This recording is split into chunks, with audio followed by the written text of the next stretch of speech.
Bueno, yo soy Mar Núñez. Quiero empezar haciendo como una especie de disclaimer en el sentido de que mi experiencia como artista se ha dado o se viene dando desde hace mucho tiempo, más de una forma más genérica, más amplia en lo que sería el arte público y político en el ámbito de las luchas por el derecho a la ciudad. Entonces, cuando Mario tan amablemente quiso invitarme a moderar esta mesa, yo le dije, bueno, Mario, tú eres consciente de que esta gente sabe de vídeo muchísimo más que yo. Entonces, ¿por qué es que yo estoy aquí?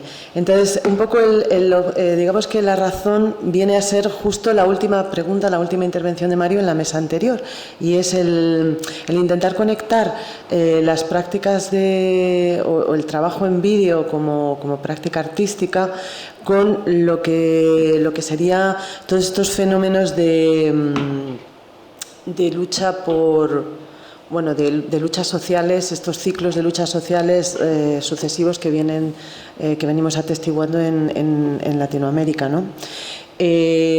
Para mí es un honor enorme y agradezco muchísimo a Mario que me haya invitado estar aquí con estos tres maravillosos ponentes, porque porque tengo una curiosidad infinita y vengo siguiendo desde hace un tiempo la evolución de estos movimientos sociales y de estas luchas, sobre todo en el ámbito de las luchas por el territorio y contra el extractivismo, del cual lamentablemente España tiene su buena parte, en protagoniza su buena parte a través de sus empresas multinacionales allí en Latinoamérica. Y también no solo por esta parte resistente, sino también por toda la parte productiva, creativa desde los movimientos sociales y entiendo que también de alguna manera desde el arte en una cierta correspondencia o correlación en cuanto a la creación de nuevas formas de producción social, es decir, de nuevas formas de producción económica, entendiendo la economía desde otros ámbitos distintos al capitalismo, entendiendo la economía como algo que está al servicio de la producción social, o sea, de la producción social entendida como algo más amplio, la producción de la vida y de la vida comunitaria. Entonces, es desde este punto de vista que yo me aproximo a todas estas, con esta inmensa, infinita curiosidad por todo lo que nos van a contar esta mañana nuestros invitados, nuestros ponentes. Y sin mucho más que decir por mi parte, paso a presentarles. Bueno, los tres tienen unos currículums extraordinarios que yo he intentado resumir brevísimamente para no extenderme. Entonces, voy a empezar por lo que va a ser el orden de intervención esta mañana. Empezamos con Miguel López, que es escritor e investigador peruano, que hasta hace poco ha sido codirector y curador en jefe del proyecto Teorética en Costa Rica, que investiga dinámicas colaborativas y feministas del arte y la cultura en las décadas recientes. Publica habitualmente en revistas internacionales y ha sido curador de múltiples exposiciones, y en este ámbito ha sido recientemente reconocido con varios prestigiosos premios en los Estados Unidos.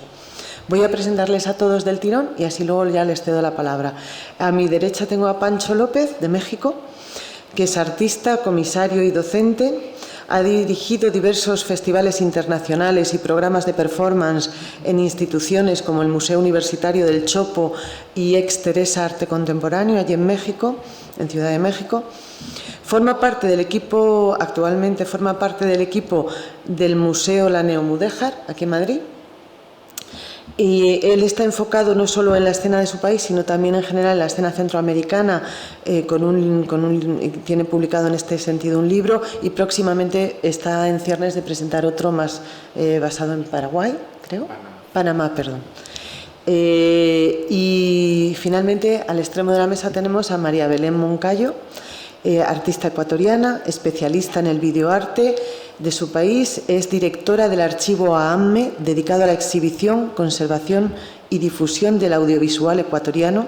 Es activista feminista con el proyecto Malcriada Total Producciones y profesora de español, entre otras muchas virtudes. Muy buenos días a todas y arrancamos entonces con Miguel. días.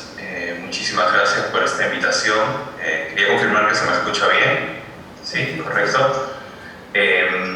Y de hecho, no sé quién está manejando la computadora, pero Pancho, si tú estás allí, hay un PowerPoint que hay que pasar, son 10 imágenes, te voy a pedir por favor si puedes presentarlo. Bueno, lamentablemente no pude viajar a Madrid por motivos de trabajo, pero es muy grato para mí estar presente, aunque sea virtualmente, en esta conversación. Quería usar esta breve intervención para pensar un poco el impacto de la pandemia en el sector artístico en América Latina. Es más una reflexión de contexto antes que una lectura específica sobre el video, aunque evidentemente los medios audiovisuales y digitales han cumplido un rol fundamental en esto que quiero compartir. Así que podemos ir al anterior, todavía no presentamos a... No, vale. Bueno, entonces lo que quería... Yo aquí estoy viendo las imágenes, pero en la pantalla en general no se ve. Bueno, lo que quería decir es que lo que me interesaba pensar era cómo habían respondido los artistas a esta coyuntura tan difícil que ha significado la pérdida de muchas vidas. Y como sabemos, pues la pandemia no es tan solo una crisis sanitaria, sino una crisis de justicia social y ecológica. ¿Sigo o estamos esperando? No, adelante. Vale, ok. Bueno, un tema delicado, como sabemos, de los inicios de la pandemia fue el impacto económico.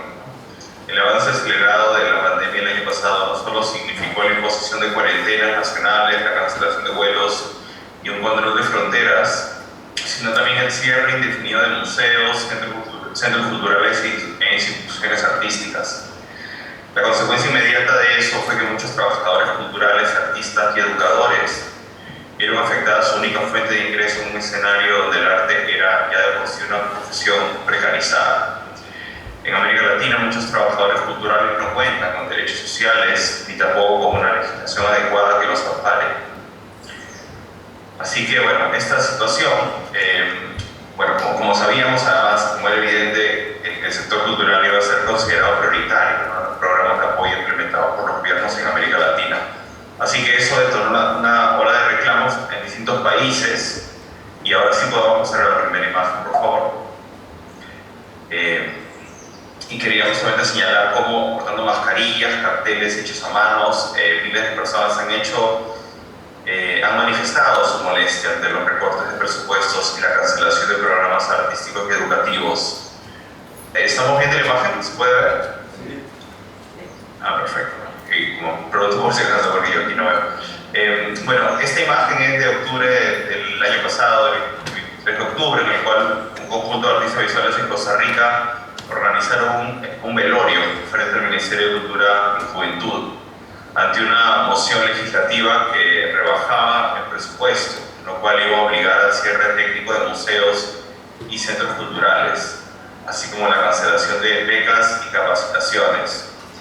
En Quito, en Ecuador, en septiembre del año pasado, 100 estudiantes, que es otro ejemplo importante, 100 estudiantes y docentes se concentraron en las inmediaciones de la Universidad Central para reclamar por un recorte que ponía en peligro más de 300.000 estudiantes en todo el país. Siguiente imagen. En México, miles de personas cercaron el Senado a mitad de octubre para evitar la extinción de 109 fideicomisos asociados a temas vitales como derechos humanos o proyectos científicos y culturales. Voy a poner 3 ejemplos muy rápidos. La cultura no es un gasto, es una inversión. Se escuchaba gritar con altavoces en distintas plazas. En tiempos de crisis, la cultura es indispensable, se repetía también, replicando lo que la UNESCO y otras organizaciones internacionales señalaban en abril frente a la inminencia de los efectos que la pandemia iba a tener para el arte y la cultura a nivel mundial. Ante la parálisis forzada del circuito artístico, muchas organizaciones pequeñas y colectivos de artistas y trabajadores culturales pusieron en marcha respuestas creativas y contundentes. Numerosas campañas de apoyo y venta solidaria han permitido generar recursos económicos para instituciones de salud y comunidades gravemente afectadas por la pandemia. La iniciativa Fotos por México puso en venta imágenes de más de 180 fotógrafos para recaudar fondos destinados al Instituto Nacional de Ciencias Médicas y Nutrición Salvador Subirán. Siguiente imagen. De forma similar, por ejemplo, los proyectos 300 diseños en Brasil y dibujos por la Amazonía en Perú lograron recaudar más de $60.000 cada uno, los cuales fueron dirigidos a organizaciones indígenas, así como a grupos de lucha por el acceso a la vivienda, la salud y la alimentación en sectores sociales empobrecidos. Estas y varias otras campañas mostraron lo que las comunidades artísticas, como parte de la sociedad civil organizada, podían lograr con diálogo, rapidez y creatividad, generando recursos y herramientas que tenían efectos sociales concretos.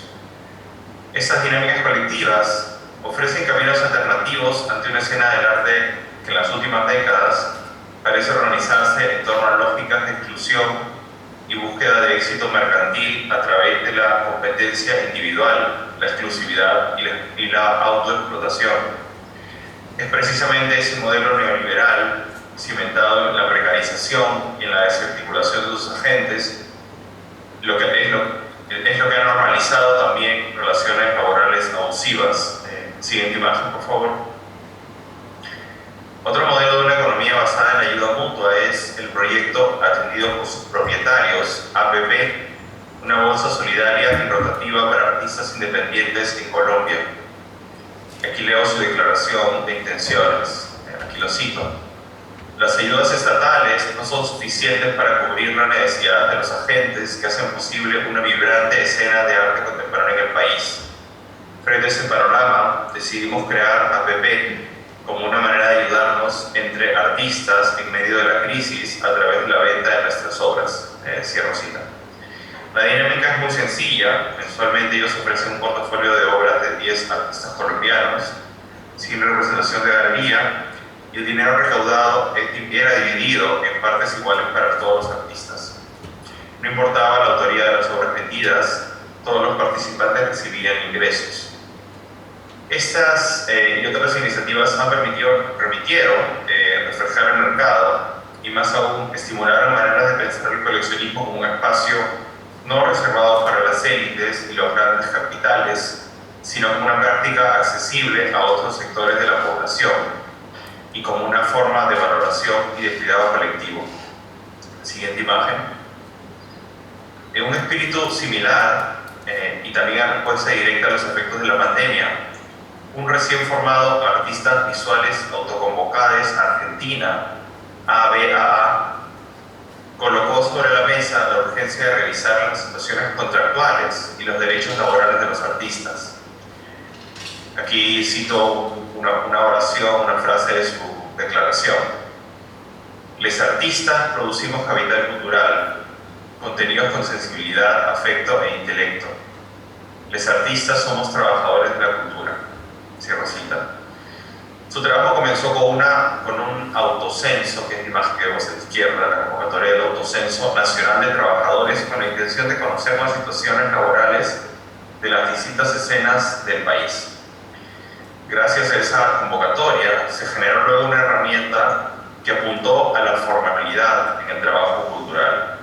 Este documento, titulado Tarifario Artes Visuales 2020, permitió que el grupo exija que las instituciones y los espacios culturales contemplen pagos de honorarios a los artistas por participar en exposiciones, así como en charlas, talleres o por la utilización de sus materiales en eventos.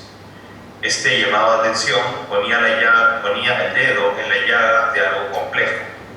Muchas formas de inequidad y explotación en el mundo del arte están enmascaradas tras un paradigma heroico de independencia y autonomía.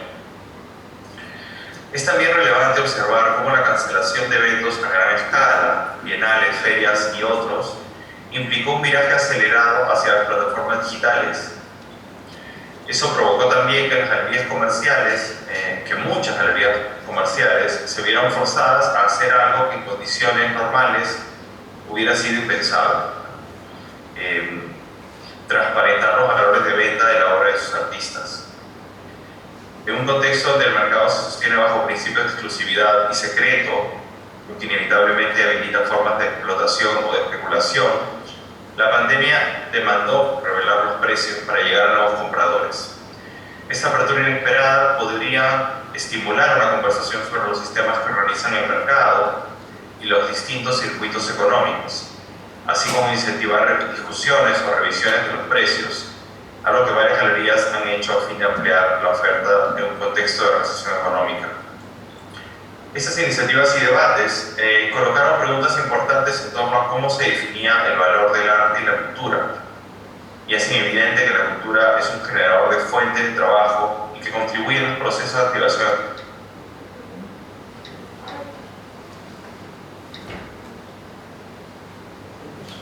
La economía del arte, más allá de sus estructuras normalizadas. Otra consecuencia importante de la pandemia se ha visto en las formas de escrutinio sobre las instituciones artísticas. En las últimas décadas, diversos colectivos de artistas y activistas han impugnado los imaginarios coloniales y un paradigma eurocéntrico patriarcal que ha instalado jerarquías violentas entre cuerpos, saberes y formas de vida. Las interrogantes sobre cuán plurales y democráticas son las narrativas y las formas de operar de los museos han incentivado una serie de comunicados, denuncias y protestas, poniendo en evidencia que en nombre de la cultura se han perpetuado también formas de desigualdad, misoginia, racismo y exclusión. En América Latina ha sido justamente el feminismo uno de los espacios más activos de crítica, y lo que estamos viendo aquí es una foto del 2008, que es el apagón feminista que fue impulsado por la colectiva Nosotras Proponemos para el 8 de marzo. En ese momento se invitó a diversos museos de Argentina a apagar las luces e iluminar solo las obras de artistas mujeres. Así, por ejemplo, esta foto que vemos es del Museo de Bellas Artes de Argentina, en la cual de 70 piezas de su colección, el museo dejó iluminadas solo 20 de ellas, ¿no? Lo cual permitió exhibir también de manera brutal la desigualdad de género en el mundo del arte. En los últimos meses, numerosas movilizaciones antirracistas han puesto aún más énfasis en revisar los cimientos del mundo del arte. El impulso de Black Lives Matter y protestas masivas contra el recurso policial y la violencia contra los cuerpos racializados colocaron la demanda de que las instituciones culturales participen y asuman su responsabilidad en el mantenimiento de lógicas racistas en la sociedad. ¿Cuántos directores, curadores o trabajadores en posiciones de liderazgo en museos de América Latina son personas afrodescendientes o indígenas? ¿Quién narra en los museos? ¿Para quién se narra? ¿Qué historias se deciden contar y por qué? Son algunas preguntas importantes lo que han dejado estas discusiones. De hecho, los debates encendidos en el marco del 12 de octubre, así como las acciones dirigidas a remover monumentos coloniales en todo el mundo, por ejemplo, vemos una imagen de un monumento caído en Colombia hace relativamente poco tiempo, señalaban y señalan todavía una demanda muy concreta, ¿no? Cómo las instituciones pueden buscar otras formas de dialogar con el trauma y la violencia histórica y acompañar formas colectivas de reparación. Hay una urgencia de reflexiones concretas. Podemos retroceder a la imagen anterior, yo les aviso al momento de pasar. Hay una urgencia de pensar reflexiones complejas que vayan más allá de la lógica empresarial de simplemente adaptarnos a la crisis, ¿no? Así que yo creo que tenemos como el deber o como la necesidad de pensar articulaciones nuevas que permitan otro modelo de gestión y formas de producción de conocimiento que cuestionen las jerarquías tradicionales. Y quería justamente terminar esta presentación pensando en cómo una situación muy reveladora de esta desigualdad en la pandemia y de las consecuencias, ¿no?, de la pandemia se han visto justamente en las comunidades indígenas. Como es habitual, los gobiernos han sido incapaces de integrar enfoques interculturales en salud, es decir, enfoques que combinen saberes ancestrales y saberes occidentales, y no han podido tampoco responder con la velocidad necesaria en los primeros meses de la pandemia, ¿no?, para proteger a comunidades altamente vulnerables. Entonces, en muchos casos ya había carencias en los servicios de salud. La negligencia y las malas decisiones de las autoridades aceleraron el movimiento del virus al no respetar los cordones sanitarios implementados por poblaciones indígenas. Y bueno, como sabemos también, esto colocó que muchas comunidades estuvieran al borde de un etnocidio, ¿no? Así que bueno, ahora sí, siguiente imagen, por favor. Bueno, esta gravedad, la gravedad de esta situación evidentemente viene también de mucho más atrás, ¿no? Tiene raíces profundas, ¿no? Yo creo que el virus es tan solo una capa, ¿no?, una estructura de violencia histórica que se suma pues a la historia de colonialismo, de esclavismo, de explotación y de confiscación de bienes territoriales, ¿no?, que han tenido que vivir las comunidades indígenas en distintos lugares de América. Así que bueno, lo que estamos viendo ahora mismo es una pieza reciente de Santiago Yobarcani, un pintor indígena de Perú, donde él documentó su propia experiencia con el COVID-19. Y me parece importante esto porque justamente lo que ocurrió durante la pandemia es que muchas comunidades se organizaron, ¿no?, para atender enfermos a través de la combinación de plantas, ¿no? Por ejemplo, el matico, el jengibre, la mucura, el sachajo, ¿no? Y de hecho surgieron incluso como grupos de jóvenes en distintos lugares de la Amazonía. Perú, por ejemplo, estuvo el Comando Matico, que buscaron, ¿no?, encontrar salidas frente al avance del virus, ¿no? Y también es importante también porque los artistas documentaron el avance de la pandemia, ¿no?, y cómo encontraron a través del trabajo colectivo formas de protección, refugio y sanación, ¿no? La siguiente imagen. Por ejemplo, nos muestra una pieza de Eric Metza, que es un artista indígena también de Perú, en este caso Shipibo, es un artista Shipibo que emigró a Lima hace muchos años. Es una pieza que documenta la lucha contra el virus, pero también hay una revaloración de los conocimientos ancestrales, ¿no?, en esta pintura que se llama Las plantas, nuestro oxígeno. Eric Metza se representa a sí mismo portando una mascarilla en forma de eucalipto, lo cual reclama los saberes sagrados de las plantas frente a la hegemonía de la medicina occidental, pero también evidentemente denuncia, ¿no?, la amenaza constante de las industrias extractivas contra los bosques y la naturaleza. Siguiente imagen. El medio audiovisual y la radio también fueron claves al momento de lidiar con la pandemia. Entre abril y mayo del año pasado en Perú se desarrollaron una serie de videos cortos, era la técnica del stop motion, en múltiples idiomas indígenas, ¿no?, como Shipibo, Ticuna, Asháninka, entre otros, que explicaban la importancia de las cuarentenas y las prevenciones a seguir al momento de entrar y salir de las comunidades. Del mismo modo, los grupos indígenas generaron registros audiovisuales importantes que funcionaban como testimonios de sus maneras de lidiar con la enfermedad. Estas y otras imágenes colocaban una reflexión distinta frente a la idea tradicional de cura, discutida en el mundo occidental, que se centraba en el hallazgo de vacunas, anticuerpos e inmunidad. Por el contrario, las comunidades indígenas nos recordaban que la sanación no se agotaba en la idea de curar el cuerpo individual, sino que implicaba especialmente restaurar el equilibrio ecológico y social quebrado por la imposición de lógicas extractivas coloniales y monoculturales, ¿no? Así que bueno, esta fue un poco mi reflexión general. Como decía, yo creo que como muchas lecciones a partir del impacto de la pandemia, ¿no? Creo que por un lado, importante la manera en la cual se ha defendido el papel del arte y la cultura como un servicio público y como una necesidad vital para la regeneración del tejido social que había sido afectado por la crisis económica y sanitaria, y cómo el arte podía ser pensado como una inyección de oxígeno en medio de esa asfixia, ¿no? Y por otro lado también como hay una demanda muy clara en las instituciones para que asuman una actitud autorreflexiva y de escucha ante demandas de movimientos sociales, colectivos antirracistas y organizaciones feministas, ¿no? Y cómo eso también significa un cambio en las estructuras y los liderazgos, ¿no? Y finalmente, lo importante pues lo que la cosa de los pueblos indígenas viene diciendo hace siglos, ¿no? Es decir, poder hacer una escucha profunda que nos permita reconectar los vínculos extraviados entre el cuerpo y la tierra, la palabra y la semilla, entre el sonido y el cosmos. Así que bueno, eso es mi intervención. Muchísimas gracias. Gracias, Miguel. Pues entonces, Pancho, silencio.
¿Estás viendo muy bien? Y yo sí veo, perfecto, gracias. Ya, pero esto no veo.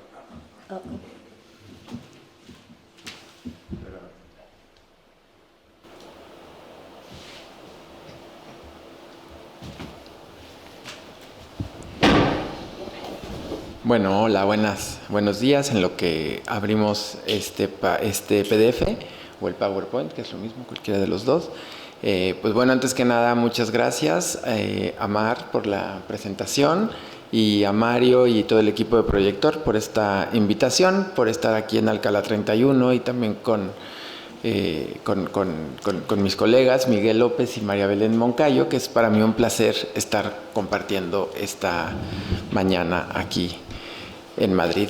Y bueno, pues yo lo que ahora escuchando a Miguel, pues sí reflexiono en toda esta crisis y en toda esta problemática que hay en nuestros territorios latinoamericanos y veo cómo de pronto encontramos en este tipo de propuestas del performance, de las artes visuales, de los audiovisuales, del videoarte y de todas las expresiones artísticas, pues la posibilidad de tener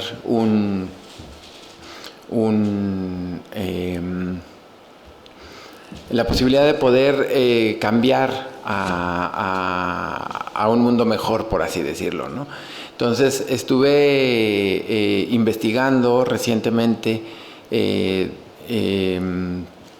con un apoyo de la beca de la Fundación Jumex, pues todo lo que estaba ocurriendo en Centroamérica, y tuve la posibilidad de recorrer diversos países desde Guatemala hasta Panamá, y pues bueno, pues me fui a encontrar con un montón de realidades y situaciones, pues bueno, que no difieren mucho de lo que ocurre en mi país, en México, y que también veo reflejados en muchos países en el sur del continente, ¿no? Y bueno, pues yo tengo una mirada tal vez un poco más positiva, y veo que el cuerpo pues ha sido un catalizador de todas estas situaciones, ¿no? Entonces aquí voy a estar pasando algunas imágenes que encontré, por ejemplo, Manuel Montilla en Panamá, en las primeras acciones performáticas que se llevaron a cabo en la provincia de Chiriquí, con el grupo Metamorfosis, en donde pues tomaron una casa y estuvieron ahí por más de 48 horas haciendo acciones, haciendo improvisaciones y tomando el espacio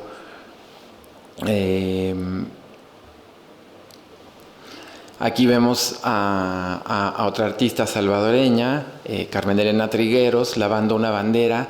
He encontrado mucho esta cuestión de limpiar, de lavar, de generar, pues por medio del agua, de la ablución, generar pues una mejora a la situación política, a la situación local, al propio cuerpo, a nuestra economía, a la muerte, pues a toda la bola de situaciones, inequidades y demás que acontecen en nuestros pueblos, ¿no? Bueno, aquí está Elena Tejera, una artista panameña, que habla pues de toda la invasión de los Estados Unidos al territorio panameño con todo este asunto del canal por años, y pues cómo, digamos, esto afecta, cómo afectó la vida cotidiana y cómo afectó la situación local. Entonces, bueno, pues vamos viendo cómo se van conformando diferentes escenarios y demás. Aquí está Patricia Belli. Esto es un still de uno de los videos que vamos a ver hoy aquí mismo. Esta pieza llamada Sísifa, en donde pues esta mano representa la maternidad, un cuerpo femenino que va cargando piedras, y bueno, ya lo veremos más tarde, pero pues es una metáfora también de la dificultad del cuerpo, de la vida, del estar en estas sociedades tan complicadas. Bueno, esta pieza, que es un hito en la historia del arte centroamericano, de Ernesto Salmerón, El Muro, esta pieza llamada también Auras de Guerra, que en Nicaragua, pues bueno, la imagen de Sandino es bastante compleja, y pues bueno, él fue, y todo esto que les cuento lo cuento de una manera muy rápida, muy simple, sin entrar en tanto detalle porque es mucha información. Pero bueno, él tomó un muro de una casa que montó en una camioneta y que recorrió varios lugares de Centroamérica. Bueno, ahora mismo, si mal no recuerdo y si alguien me corrige por ahí, está en la Tate. Es pues un trabajo que fue censurado, que fue, pues digamos, no se podía, el gobierno había prohibido la imagen de Sandino por todo lo que significa, y pues bueno, obviamente piezas que se vuelven muy importantes en la historia política, cultural de estos países, ¿no? Bueno, Belice, un país que de repente es como muy invisibilizado en su propia historia, porque ahí se habla inglés, en pleno Centroamérica, un país que tiene otras relaciones con el Caribe, más que con sus propios países vecinos. Aquí está Yasser Musa con una acción hecha para la cámara, que es Belice City Poem. Entonces, él toma diferentes espacios de la ciudad y recita poemas y genera un video allá por mediados de los 90s. Entonces se van generando pues diferentes piezas, ¿no? Desde diferentes abordajes. Aquí vemos a Natalia Domínguez del Salvador con esta pieza que se llama Amor, en donde va caminando con esta cama rodante por el centro de San Salvador y le ofrece a la gente de a pie que tomen un descanso, ¿no? Y ella los va transportando de un lugar a otro. Pues también un poco burlarse de la realidad, ¿no? Y generar estos momentos absurdos que bueno, nos dan como resultado imágenes a veces muy lúdicas. Aquí está Mayra Barraza con esta pieza que se llama Un saludo, ¿cómo es? Un saludo a mis compatriotas del pueblo salvadoreño, algo así, un nombre larguísimo, pero es una pieza muy hermosa, porque ella se coloca en el atrio de una iglesia en el centro de San Salvador, y la gente de a pie se puede acercar y enviarle un saludo a su gente que ha migrado, a sus familiares, amigos que no están ya en el país, y pues obviamente estos globos de helio pues se van al cielo, ¿no? Y pues todas las problemáticas que están en estos países, la migración, la violencia, pobreza, pues de repente se ven reflejados como les decía en un principio, en esas traducciones del cuerpo, buscando también pues una especie de sanación, ¿no? Katie Numi Usher, una artista de Belice, ella recopiló por 5 meses los nombres de personas asesinadas en los periódicos. En casa de su mamá llegaba el periódico y ella fue revisando todos los días por este periodo de 5 meses y fue anotando nombres con sus edades. Y luego las puso en este espacio llamado Image Factory Art Foundation en Belize City, en la ciudad de Belice. Entonces fue poniendo estos nombres con estas edades y también se llama The Wall, esta pieza, en donde a manera de escuela, como si fuera una pizarra donde tomamos la clase, y ella se sienta a tomar estas lecciones, ¿no? En palabras de Katie. Y por supuesto prende una veladora también como metáfora de buscar la luz para todas estas personas que han sido asesinadas, ¿no? Bueno, este nombre nunca me lo voy a poder aprender. Amy, el apellido es impronunciable, por supuesto. Este trabajo que hizo también en Belize City. En Belice, Katie Numi Usher propuso los labs, una serie de encuentros donde artistas locales llegaban a hacer acciones, ¿no? Algo poco usual en Belice, ya que Belice es un país con mucha pintura, mucha poesía, pero prácticamente nada de performance. Y lo que se llega a hacer de performance está más cercano a la danza y al teatro, más a lo escénico. Entonces aquí Amy lo que hace es que ella cosecha en su terreno, cosecha pues muchas verduras, y aquí llevó estas verduras cosechadas por ella misma y las intercambió, pero las vendió, pero el precio no era dinero, era un comentario, era una anécdota, era hacer como un intercambio, y la gente podía llegar con su canasta y hacer el súper, por así decir, en el marco de la galería, ¿no? Él es The Grandmaster, Leroy Young, un artista que tuvo muchos problemas de drogas, que estuvo incluso preso, pero él declamaba poesía en las calles, y bueno, la televisión local lo invitó a hacer un programa todos los viernes. Entonces pues empezó a adquirir popularidad, y él mismo pues se dio cuenta de cómo poder ocupar todo lo que él sabía hacer, que era recitar y esta poesía, estos poemas, y pues se ha dedicado a trabajar. Incluso hay un sello discográfico que ya le hicieron un disco en Belice, ¿no? con sus poemas.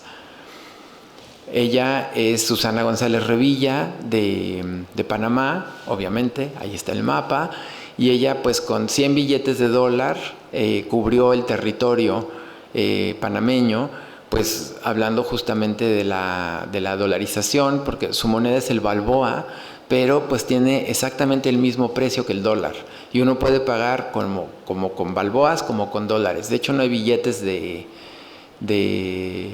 balboas, solamente hay monedas. Entonces pues uno va con sus dólares y funciona exactamente igual. Esto es impacto, por supuesto, de la presencia de los Estados Unidos en este país, ¿no? En lo que estábamos contando. Imagínense partir un país a la mitad para atravesar de mar a mar, y es como pues una metáfora también acerca de esta situación que pues tiene un impacto político y radical en la vida de las personas, en la vida de la ciudad. Jonathan Harker, que bueno, es una pieza, él hizo una serie de postales, hace como 15 años, se llamó Post Art, y bueno, aquí está en la Transísmica esperando el autobús, ¿no? Entonces él lo que hace a través del humor, pues toma muchas estampas de la vida cotidiana y las presenta de alguna manera en sus postales, jugando pues con la realidad. Y pues aquí es una escena típica de una señora esperando el autobús en Panamá, ¿no? Con sus tubos y toda la cosa.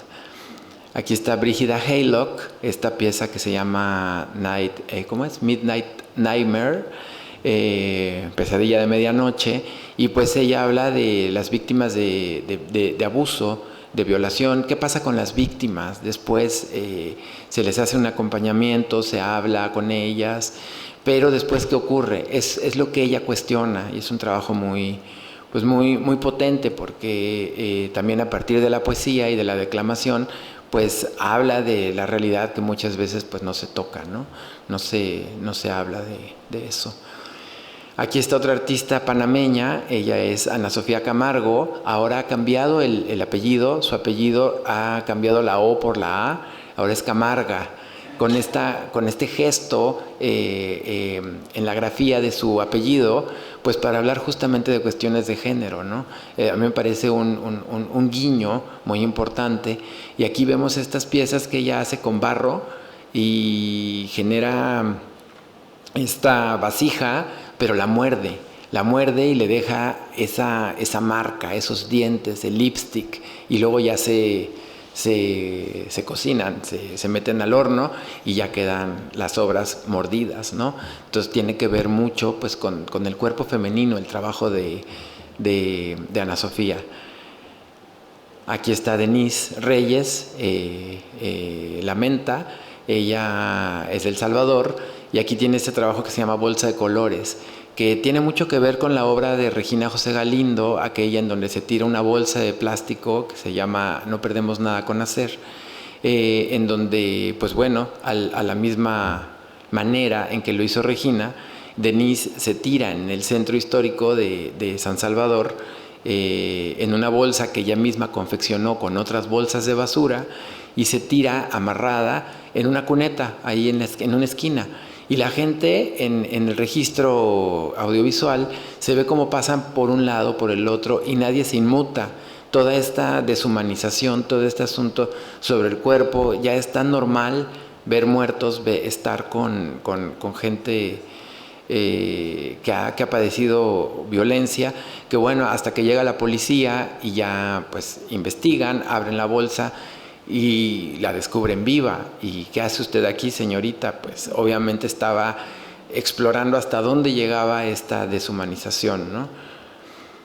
Aquí está, bueno, no sé por qué estoy solamente entre Panamá y El Salvador. Aquí está Maritza Bernaza. Ella formaba parte de un grupo llamado Teatro Carilimpia, y bueno, pues ella justamente hace acciones callejeras explorando pues toda la ineficiencia del gobierno, ¿no? Entonces se envuelve con todo esto pues para hablar de cómo se hacen boquetes en la calle, cómo están siempre arreglando la calle y es como interminable. Entonces hay como mucha cuestión social también en esto, ¿no? Aquí está Priscila Monge, artista de Costa Rica. Esta es una de las piezas que yo creo que son las más conocidas y de las más importantes en la historia del performance centroamericano. Es una pieza de 1995, si mal no recuerdo. Y bueno, pues evidentemente esto tiene que ver con lo que no queremos ver, con lo que no se puede hablar, con la menstruación. ¿Cómo es posible que una mujer salga a la calle, porque está en plena calle central, caminando con este pantalón confeccionado con toallas sanitarias? Y ella esperó el día de su regla para salir a caminar, y pues evidentemente generaron un montón de reacciones, pero a mediados de los 90s. Entonces eso en una sociedad tan conservadora como la de San José, pues generó, pues por supuesto, un escándalo, ¿no? Y ella pues hacía cosas muy cotidianas, como hablar por teléfono, caminar por ahí, tomar una foto, yo no sé. Y bueno, pues ese es el registro de esta acción. Aquí está otro artista que también trabaja desde la poesía. Él es panameño. Aquí se apropia de la Avenida de los Poetas, simplemente se sube al nombre de la calle, que es un nombre grande ahí en esta calle. Él es Alfredo Belda, y bueno, pues hace mucho trabajo que parte de la poesía, pero tiene unos trabajos muy interesantes. Tiene como dos facetas, porque es Manuel Alfredo Belda Quintero. Entonces, parte su nombre, Alfredo Belda o Manuel Quintero. Entonces, como Alfredo Belda trabaja con la poesía, pero con Manuel Quintero no me acuerdo si es al revés, si me está viendo que no se enoje conmigo, pero con el otro personaje lo que hace son trabajos sumamente políticos. Entonces, fue a apuntarse como candidato para diputado. Entonces llega vestido de un color, de negro, y en el instituto electoral se cambia de ropa, pero llega un momento, evidentemente, en el que queda completamente desnudo, cuando se va quitando toda la ropa oscura para ponerse la clara, y la prensa, pues obviamente, ¿qué momento toma? Cuando está desnudo. Entonces se hace un escándalo mediático y es como súper interesante el asunto, porque pues él lo que habla, por supuesto, es de todas estas inequidades que tienen que ver con la sociedad. Helen Ascoli de Guatemala, un trabajo que se presentó en la Bienal País en Guatemala, y bueno, pues es un capullo que ella misma teje y se va a estas montañas. Ese es un trabajo mucho más poético, ¿no? Tiene que ver también con la transformación, con la metamorfosis. Hay la posibilidad en el performance no solo de generar esta postura crítica y política, sino también de generar imágenes pues muy hermosas que tienen que ver con el cuerpo, ¿no? Aquí vemos otro tipo de trabajo que tiene que ver con la migración. Él es Pavel Aguilar de Honduras, que está radicando en Basel, en Suiza. Entonces él hizo este trabajo que se llama Himnos, y aquí está con esta trompeta. Tiene una serie de trompetas con las que tocan los himnos nacionales de cada uno de sus países, y consiguió otras personas migrantes de diferentes nacionalidades que le solicitó interpretar los himnos. Entonces queda documentado en video cómo se tocan los himnos de cada país, pero después sumerge las trompas de las trompetas en cemento fresco. Entonces quedan imposibilitadas estas trompetas para volver a tocar. Entonces es como esta idea de no podremos volver a tocar el himno. Entonces esto tiene que ver con la migración completamente, pues es una metáfora muy, muy radical sobre la migración. Él es músico, entonces él trabaja mucho con desarticular un piano, abrirlo, sacar todas las partes. Aquí tenemos otro artista de Panamá, Aristides Ureña Ramos, que él es uno de los pioneros del performance. Esta pieza la hizo en Italia, y bueno, obviamente pues es un ritual de limpia también, que tiene que ver pues con como les decía hace un rato, ¿no? Con limpiar, con cambiar de estado físico y matérico. Este es un trabajo me voy a apurar un poco porque esto es larguísimo y no quiero abusar del tiempo. Aquí vemos a este artista costarricense que trabaja, por supuesto, con el género, Andrés Gudiño. Esta pieza se llama Yo Nunca, y bueno, pues ese es un fragmento de la foto, ¿no? Está más... Aquí está Karen Estrada de El Salvador, que bueno, ella alquiló todo en el Parque Morazán en El Salvador. Entonces a todo le puso letreros de se alquila, a los árboles, a las bancas, a la parada del autobús, al guardia, a todo le puso se alquila, ¿no? Entonces era también como una metáfora de la situación. Aquí está Elilá Fredman Barahona de Nicaragua, en esta pieza que se llama Solo Fantasía, que por supuesto tiene que ver con el género. Esto va más hacia el carnaval. Es una pieza muy, muy hermosa. Aquí está Alejandro de la Guerra con La Caída, otra escultura que es derribada. Este es un reenactment de tirando esta escultura con la imagen ecuestre de Somoza. Y bueno, pues es una pieza muy política. Aquí está Oveja Negra de Panamá, un grupo de teatro de calle muy radical, que en los 80s hacían cosas que no se hacían en teatro, rompiendo todos los paradigmas.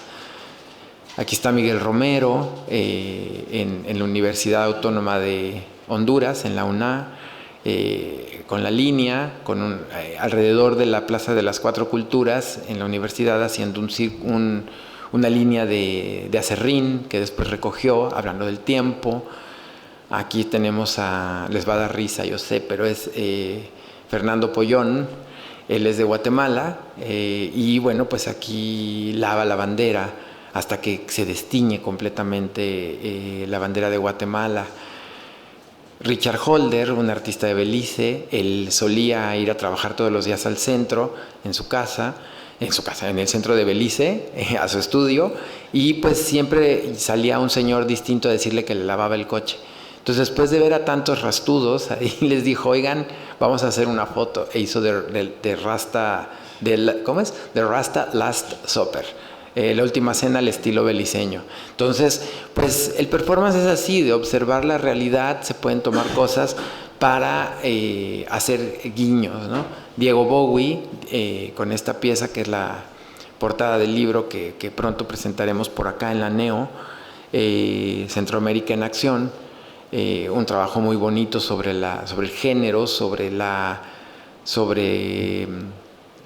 sexualidad, sobre la represión, la autocensura, piezas que tienen que ver con el tema directamente de la mesa de hoy. Aquí está Michael Allen de Honduras, que aquí en esta pieza que se llama Atlas, carga sobre un círculo de maíz, de rodillas, un pupitre para hablar de las condiciones de la escuela, de quién puede estudiar, quién puede dedicarse a estudiar en un país como Honduras, donde hay tanta migración y hay tanta violencia y tanta muerte, ¿no?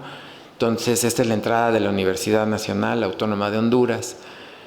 Y bueno, pues para ir cerrando, aquí está una pieza de Araujo, de Panamá, La cosa está dura, que en el marco de aquel mítico evento llamado Ciudad Múltiple en Panamá, pues se puso este espectacular, y si lo ponemos ahorita aquí mismo en la calle de Alcalá o en la Gran Vía, aplica igual aquí en España que en cualquiera de nuestros países. La cosa está dura, ¿no? Esta metáfora de cómo cuesta sobrevivir, y más con esta crisis, más con este coronavirus, y más en nuestros países, ¿no? Que verdaderamente pues la cosa está dura. Bueno, yo creo que voy a ir cerrando porque ¿cuánto tiempo me queda? Sí, es que... Porque yo puedo seguir hablando unas 2 horas. No, pero sí dejamos también. Bueno, cierro con Sandra Monterroso, esta pieza que se llama Racocatín, que en maya significa hacer justicia. Entonces, enfrente de la Corte Suprema de Justicia de Guatemala, ella va y pone esto. Con este polvo blanco escribe la palabra en maya para hablar de cómo está la justicia en el país. Entonces, estos sueros pues nos hablan de que está enferma, ¿no? De que por lo menos está un poco deshidratada, ¿no? La justicia. Entonces, es un trabajo muy metafórico, un trabajo muy fuerte, y bueno, pues podríamos hablar muchísimo más, pero les acabo de hacer un mini panorama de qué pasa por Centroamérica, una región que es muy invisibilizada, que tiene muchas capas.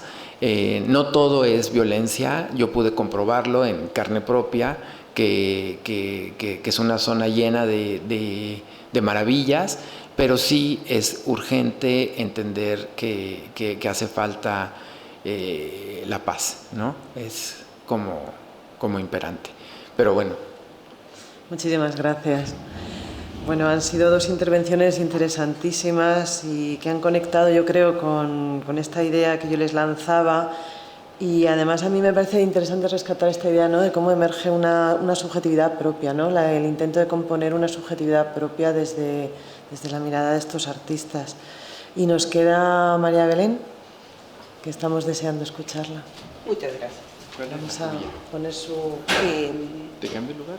Sí, porque voy a necesitar pasar. Por favor, Pancho. Muchas gracias. Este es tu auto. Ya.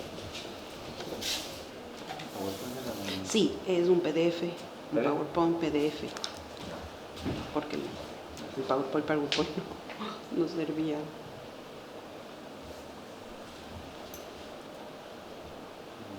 Es ese. Ajá.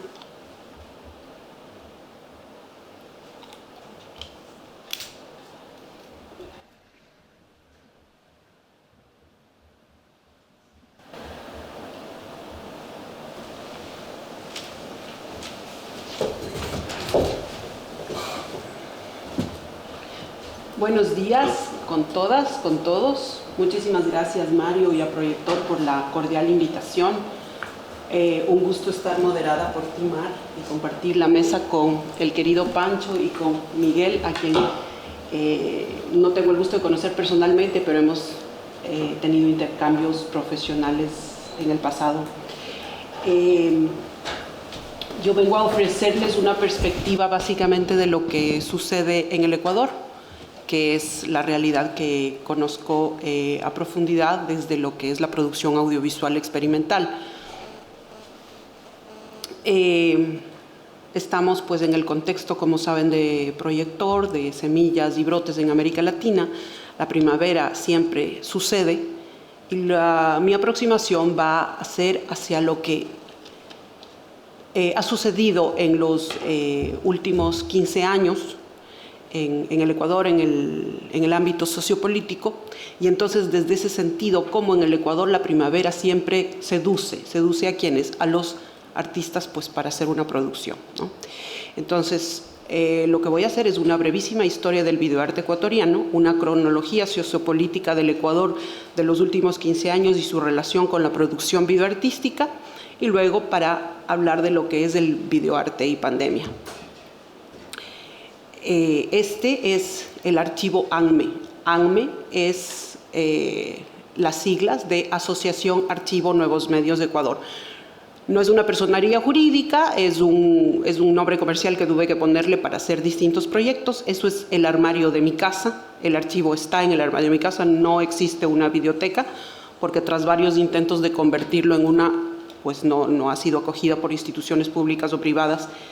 Este es un archivo que no ha sido nunca profeta en su tierra, más bien siempre ha tenido el apoyo incondicional, por ejemplo, de varias instituciones españolas, de Holanda, de Brasil, pero en el Ecuador mismo muy poco.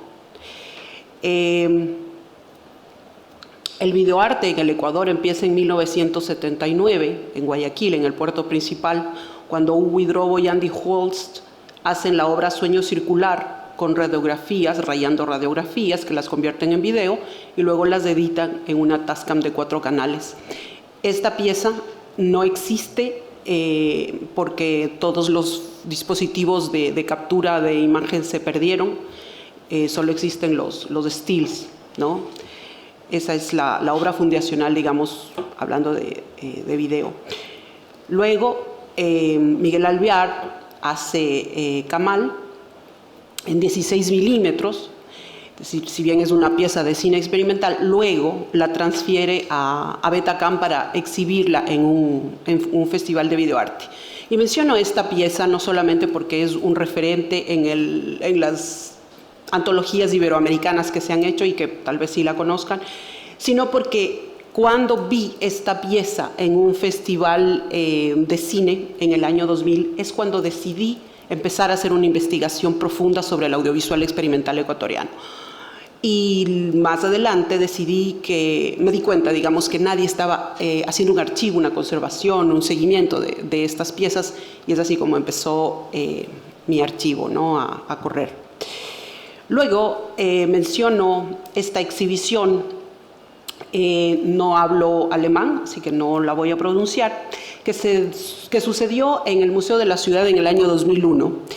La menciono porque esta muestra gatilló muchísimo interés en estudiantes, adolescentes en ese momento, que tras ver esta exhibición decidieron cursar la carrera de artes. Y muchos de ellos luego son ahora videoartistas o cineastas. Entonces, al ver esta muestra, donde pues seguramente la conocen, había obras de Nam June-paik, Martha Rosler, los hitos de los inicios del videoarte, entonces eso los motivó. Luego tenemos la entrada, digamos, de los artistas ecuatorianos en la Bienal Interamericana de Videoarte. Entonces empieza, por ejemplo, Diego Cifuentes, Sara Reutemann, Giovanni Verde Soto. Ellos empiezan a participar en esta Bienal. Por ejemplo, Diego Cifuentes con Cuentos del Desfortunio, que también ha estado pues en otras muestras iberoamericanas. Luego Tomás Ochoa participa en la 50ª Bienal de Venecia con esta pieza que se llama Sadko Blunt Castle, perdón, ahí falta una S, en realidad es Castle, me disculpo, en el año 2003. Lo que vemos en la imagen es el cuerpo cubierto de lodo del hijo de uno de los mineros de la mina de oro que está en Portobelo, un pueblo absolutamente pauperizado como todos los que están alrededor de las minas de oro en Latinoamérica. El hombre en la derecha, sí, es el padre, es alguien que trabajó en su juventud en la mina, es un hombre que absolutamente pauperizado, y su hijo está haciendo un performance envolviéndose en lodo, sí, en lo que resta de la mina, en las ruinas de la mina de oro. ¿Qué pasa del 2005 al 2015?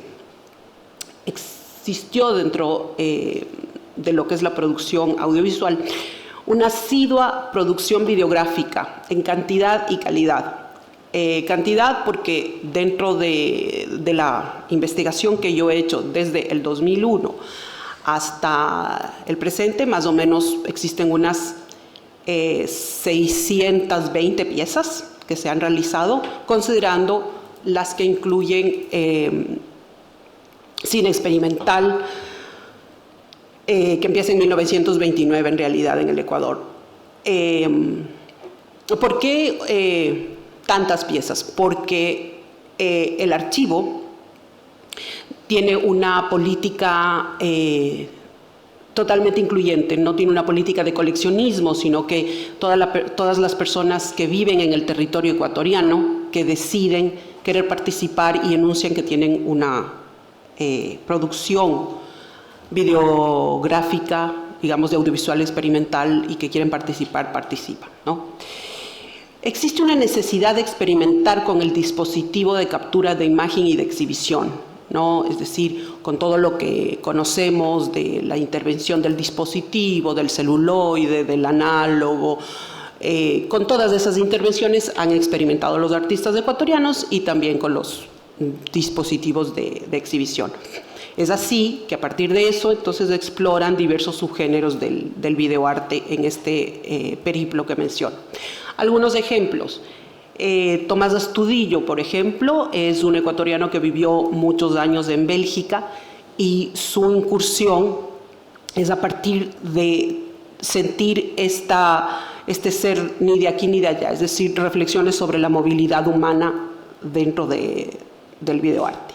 Larisa Marangoni hace una instalación con todo un mobiliario de hospital, ¿sí? En la Bienal de Cuenca. Esta pieza que ven ahí es dentro de la Bienal de Cuenca, la bienal más importante de arte que existe en el Ecuador. Y ella monta un monitor en el cual vemos a este hombre que es un enfermo mental y se llama la pieza se llama Cristo Histórico, porque está dando mensajes apocalípticos, ¿no? Luego en la videoescultura tenemos, por ejemplo, a Jofre Flores. Él es viene de los pueblos originarios, es un mestizo, y hace todo un montaje entre un monitor y un motor para dar la impresión de que el uso que contiene el hilo que hace volar su cometa y se ve cómo esto se mueve, es decir, es un juego con los dispositivos, muy interesante. Luego en videodanza tenemos a Carla Barragán. Ella explora mucho con el espacio, con bicicletas, los cuerpos golpeándose contra las paredes, ¿sí? Ella es una bailarina, pero viene explorando en la videodanza muchos años. Y en el video performance, Yanni Jaramillo, que esta obra la hizo en Holanda cuando ella cursaba estudios de maestría en arte, esta reflexión de las visiones exotizantes de cómo nos ven a los latinoamericanos y a las mujeres, ¿no? Estas visiones de cuerpos tropicales, mujeres exuberantes, ¿no? En la videopoesía tenemos a Fabiano Cueva, que tiene una aproximación en el video y en el trabajo sonoro. De hecho, tiene Mayra Esteves y con Iris dice un importantísimo archivo sonoro que es Oído Salvaje. Él se aproxima mucho desde lo que son los relatos de los pueblos originarios, ¿no? Tenemos en fotosecuencia a Pancho Viñachi, que habla de cuestiones de autorretratos, trabajos autorreferenciales, de cómo él es su cotidianidad, ¿no? Y esta obra que vemos aquí se llama Mapa para Historia, porque es como, es un trabajo tautológico de cómo poder contar la historia, desde dónde empezar. Cristian Proaño, en el ciberarte, él está siempre explorando y destruyendo performáticamente los aparatos para luego volverlos a hacerlos funcionar. Recopila mucho basura para hacer sonido e interviene con esa basura que recoge de la calle y a partir de eso hace imagen y sonido, ¿no? En el móvil art tenemos a Diego Muñoz, que trabaja también, es artista plástico y entonces él hace como una fusión de esto, pero también invita a mucha gente para que le acompañen en sus piezas. En la televisión en vivo, en una mezcla con el video, tenemos, por ejemplo, al colectivo Cosas Finas. Cosas Finas es un plato típico de varios granos muy típicos, un poco de música, no cae mal, está muy bien. Muy típicos, granos típicos de la región andina y que se comen pues en la sierra ecuatoriana. El colectivo Cosas Finas está precisamente formado por integrantes de los pueblos originarios. Entonces, no sé si se alcanza a apreciar porque creo que el estilo es muy oscuro, pero vemos ahí que sobre los monitores hay unas piedras. Estas piedras fueron previamente limpiadas, curadas a través de un ritual ancestral en la provincia de Imbabura, una provincia meramente indígena. Y luego estas piedras fueron colocadas encima de los monitores y las imágenes de ese ritual donde se limpiaban se mostraban en un programa en vivo, mientras se veía cómo las piedras están, es decir, la representación de la representación. Luego en el Ready Made Video tenemos a Patricio Palomeque, que hacía un ejercicio de contar billetes y disponerlos en el espacio y tenía un video dentro de una carpa con una cajera de banco contando billetes.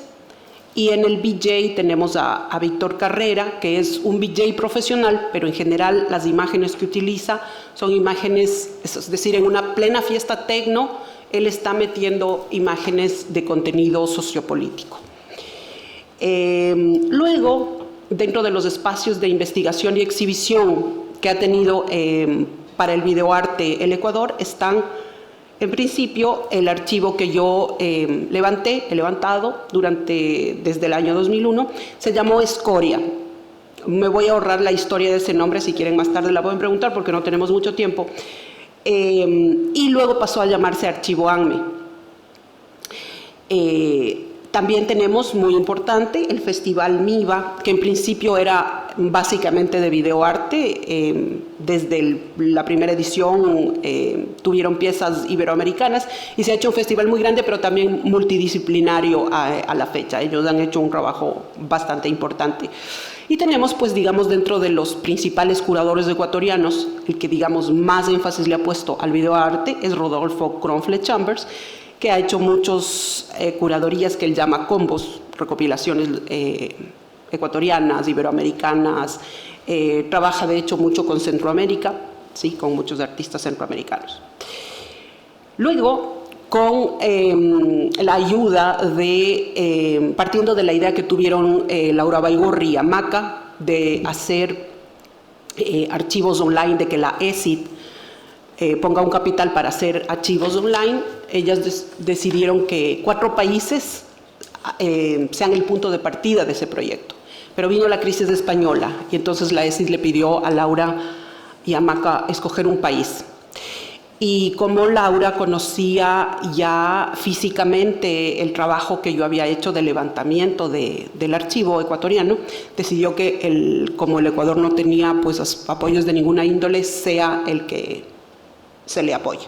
Es así que con ese apoyo se hizo el archivo online, que en este momento, al final del PowerPoint, ustedes van a poder ver la página web del archivo, pero van a tener que tener un poco de paciencia porque precisamente como sabemos, Flash dejó de funcionar, Adobe Flash.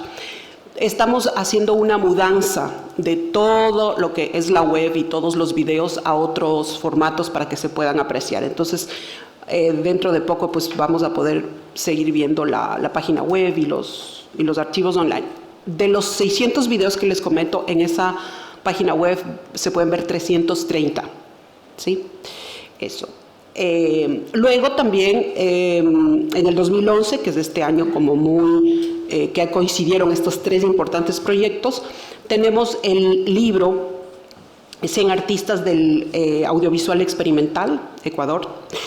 Es un libro que fue financiado por el Fondo Príncipe Claus de Holanda y otras instituciones, donde yo invité a los artistas, a toda la base de datos, y les dije a los artistas quienes quieren participar. Entonces los 100 primeros, dejando 2 espacios o turnos para 2 artistas que murieron hace muchos años, pues, y los demás son los que quieren estar. Es decir, en mi archivo participa el que quiere estar, el que no se le ruega a nadie, el que quiere estar, así, de manera orgánica.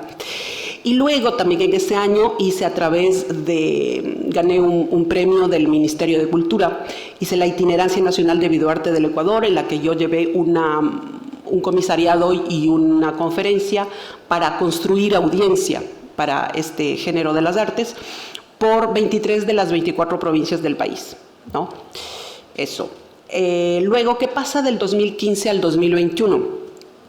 Se nota una reducción considerable en la producción videográfica porque una vez que se instaló el efecto globalizante, las nuevas tecnologías pasaron a ser el denominador común en la población común y corriente, vamos a decir, por decirlo de alguna manera.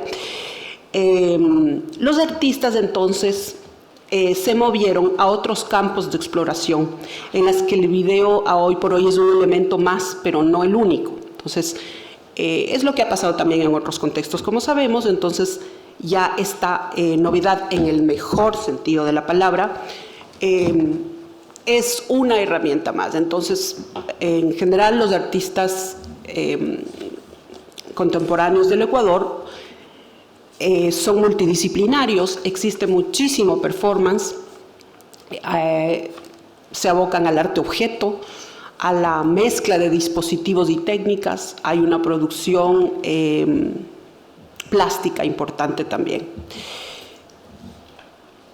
¿Qué pasa en el panorama sociopolítico del Ecuador de los últimos 15 años? En el 2007 empiezan los 10 años de gobierno de Rafael Correa. Él propuso un socialismo del siglo XXI y lo primero que hizo es hacer la Constitución del 2008, que es una de las más incluyentes del mundo. Es la única constitución del mundo que tiene un artículo en el que se garantiza la libertad estética de los ciudadanos. Sin embargo, y como pues es notorio a través de lo que conocerán del Ecuador y lo que pueden ver en noticieros, la realidad es abismalmente diferente de esta inclusión que hay en la Constitución, ¿no? Las cifras de femicidio que tenemos de adolescentes embarazadas desde desnutrición infantil son una vergüenza completa, ¿sí? Yo lo sé porque Mar tenía la gentileza de presentarme como parte de la plataforma Malcriada Total Producciones, una plataforma feminista en la que yo soy la única persona que existe, por una cuestión de articularme con otras plataformas ambientalistas y feministas con las que estoy en continuo contacto, y soy la única persona de la sociedad civil en el Ecuador que lleva el número de femicidios y los pone en las redes sociales porque nadie más lo hace. Entonces, por eso sé qué cifras hay, y las de adolescentes embarazadas y de nutrición infantil, y de movilidad humana y de toda la cuestión ambiental. Es decir, siempre estoy investigando, ¿no? No han cesado los proyectos extractivistas, por más que la Constitución dice que los territorios son intangibles, ¿sí? Y continúa la criminalización de la protesta social, ¿no? Entonces la pobreza está totalmente criminalizada. La lucha social en el Ecuador, por supuesto que ha gatillado reflexiones de toda índole, ¿no?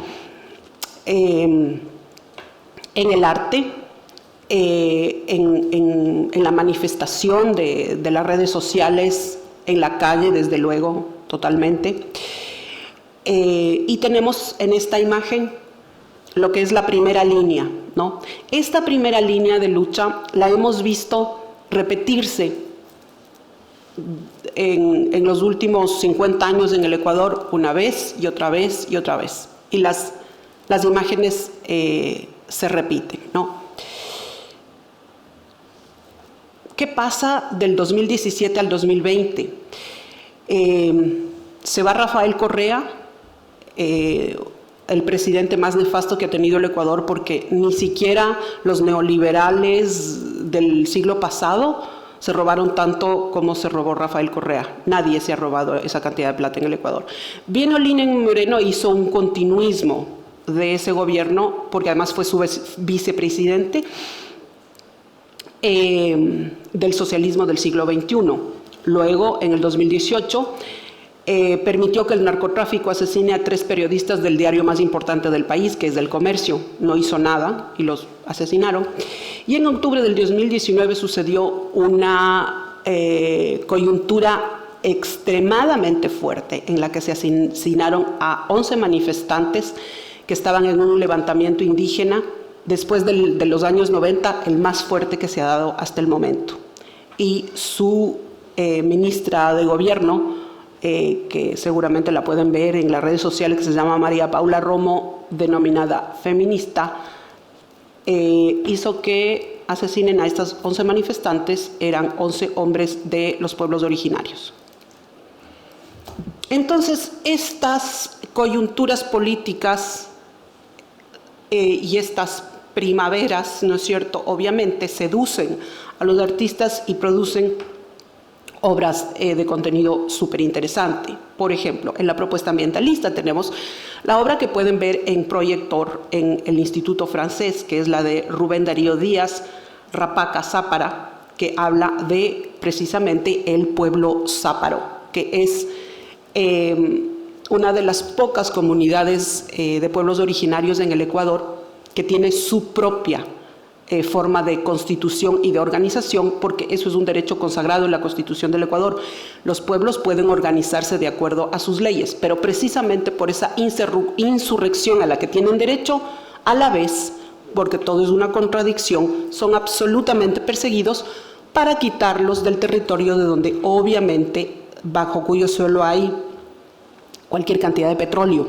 Entonces siempre están amenazados.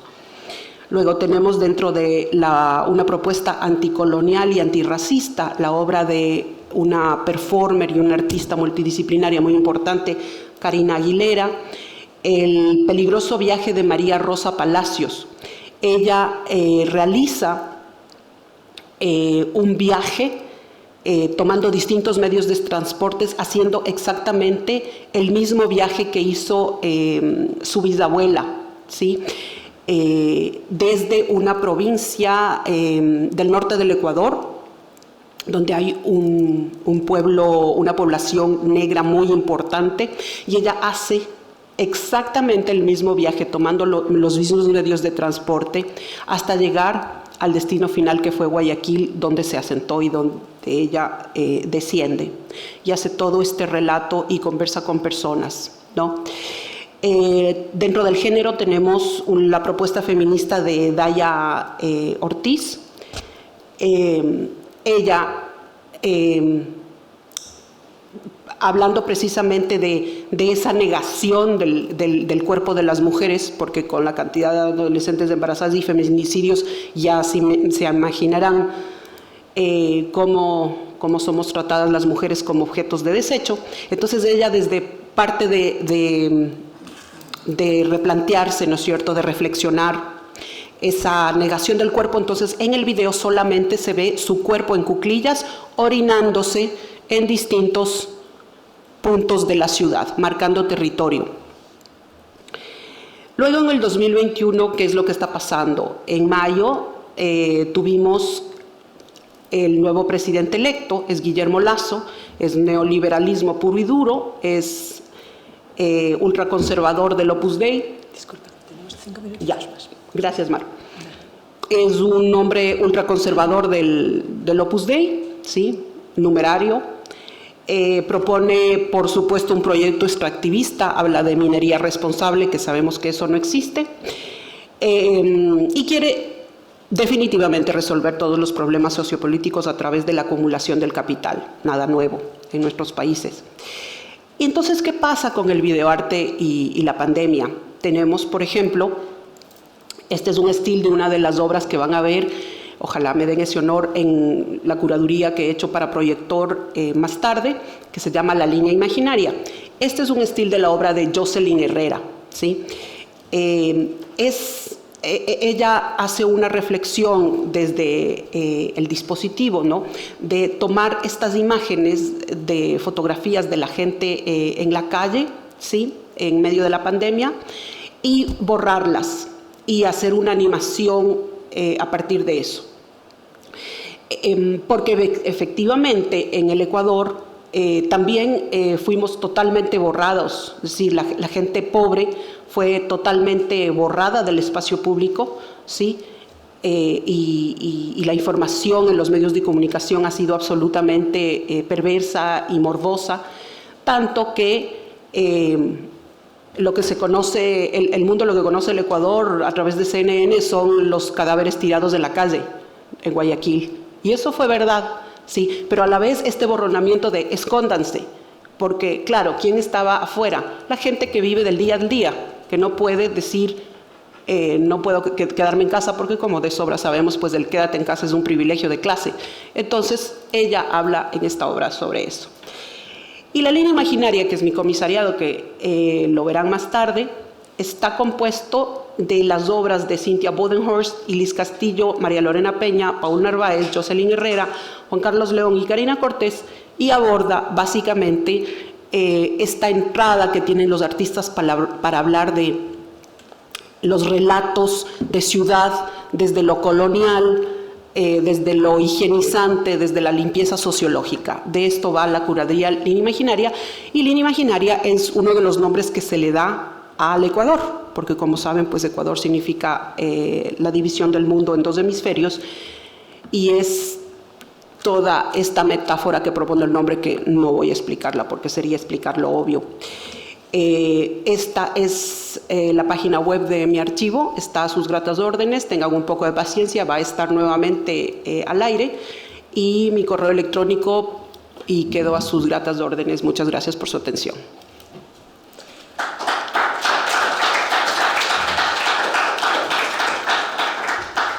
Bueno, pues muchísimas gracias, María Belén. Nos hemos quedado prácticamente sin tiempo, tenemos que cortar ahora 1:15 y nos quedan apenas un par de minutitos. Entonces, bueno, yo estoy feliz porque creo que entre las 3 intervenciones se ha cubierto un poco esa mirada que yo les proponía, de decir, bueno, primero cuéntenos un poco, pónganos en contexto de dónde vienen estas prácticas en sus naciones, sus lugares de origen, y luego cuéntenos también un poco cómo se conecta eso con el contexto, porque una de las cosas que quizá desde fuera siempre tenemos, es como que miramos todo esto desde nuestras propias miradas, o sea, miramos al arte latinoamericano desde la mirada del arte, si se quiere, del primer mundo, el arte occidental con todas sus implicaciones, ¿no? Entonces, una de las cosas que a mí me planteaban, y como una pregunta así súper rápida, es que, ¿qué opináis los tres?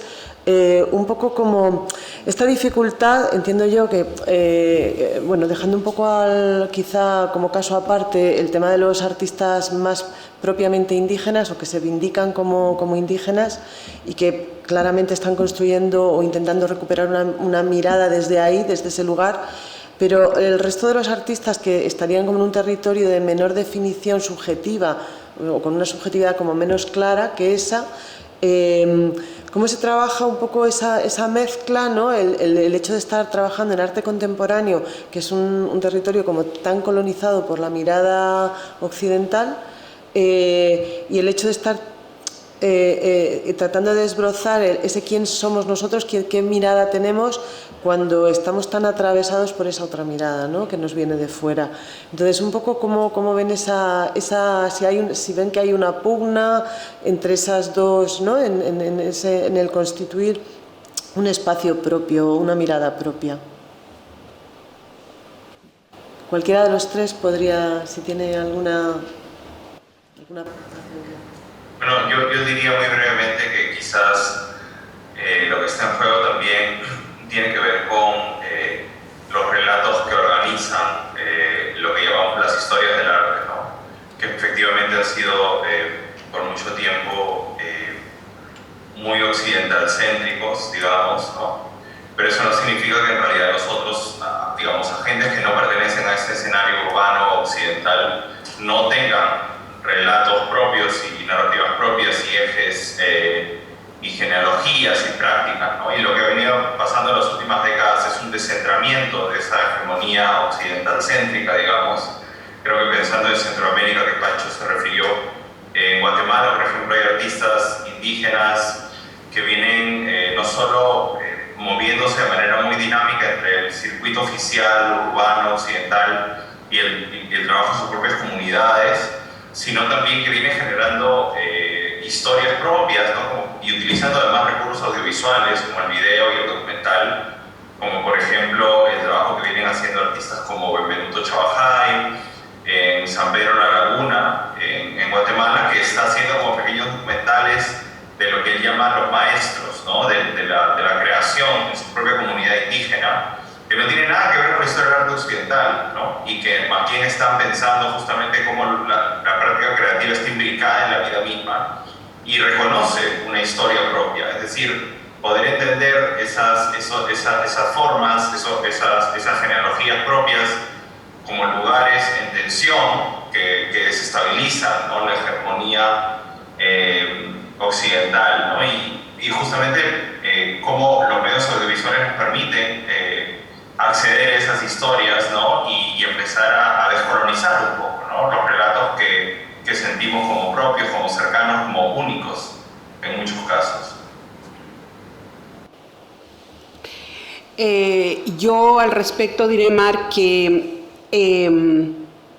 de las obras que yo hablé, realmente las que son realizadas por artistas que pertenecen netamente a los pueblos originarios son muy pocas. En realidad, las demás son hechas por artistas que viven, muchos fuera del país, muchos otros más que tienen una vida de ciudad, ¿no? Es decir, son, por solamente definir de alguna manera, son miradas pequeño burguesas ilustradas como la mía, ¿sí? Que se aproximan a lo que pueden con los dispositivos institucionales, académicos, con los circuitos que hay de bienales, salones, es decir, usan a partir un poco de eso la expresión de lo contemporáneo como se hace en todas partes del mundo, las latencias para hablar de eso. son contados los casos de aquellos artistas que, a más de producir su obra, se involucran realmente en lo que es la denuncia que están haciendo. Con esto no quiero decir que si aquello está bien o está mal, porque quién soy yo para decirlo. Quiero solo plantearlo, ¿no? Entonces algunos tienen, la mayoría, digamos, que tienen una mirada de este distanciamiento, es decir, lo propongo, pero tomo distancia. Y algunos sí son, digamos, que más activistas, se involucran continuamente, ¿no? Entonces, esas podrían ser las aproximaciones que yo siento. Algunos más, por ejemplo, a partir de lo que son las latencias en la calle, porque nosotros hemos tenido en el Ecuador, en 10 años, ¿no? Es decir, antes de Rafael Correa que mencionaba, nosotros tuvimos 6 presidentes en 10 años. Entonces, nosotros venimos de una historia de lucha social y de muertos y de explosiones en la calle y manifestaciones muy fuerte. Entonces, eso hace que hay esta producción muy asociada a lo social, pero no necesariamente quiere decir que los artistas todos vienen de los pueblos originarios o de los pueblos negros, no. Ellos más bien, estos artistas, están produciendo sus propios contextos y muchos lo que están haciendo es cine, por ejemplo. Cine documental, cine de ficción.